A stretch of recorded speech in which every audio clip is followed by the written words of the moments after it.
माई रे चुम्मा मांगे मास्टरवा मैट्रिक पास करे के। माई रे चुम्मा मांगे मास्टरवा मैट्रिक पास करे के।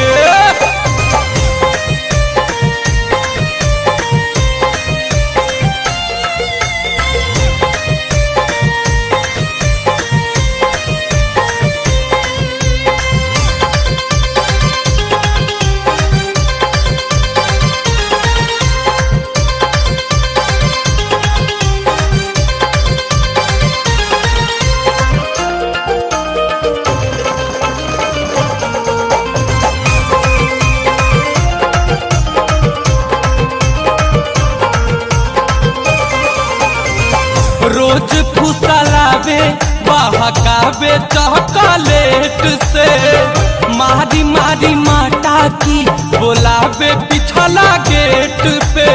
हे राम, मास्टर है कि शैतान है? रोज फुसलावे बहकावे चॉकलेट से, मारी मारी माटा की बोलावे पिछला गेट पे। चढ़ल जवानी के नतिया चाहे नाश करे के, चढ़ल जवानी के नतिया चाहे नाश करे के। माई रे चुम्मा मांगे मास्टरवा मैट्रिक पास करे के। माई रे चुम्मा मांगे मास्टरवा मैट्रिक पास करे के।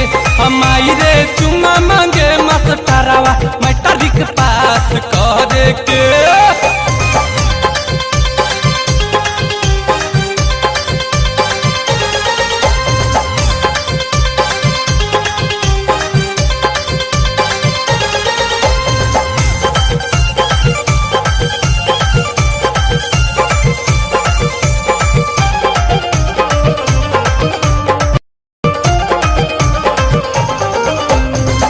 हमारो से मिला रोज रहा जानी बीजी, कहेला कि फेल न होई गुमाल हो जानी जी।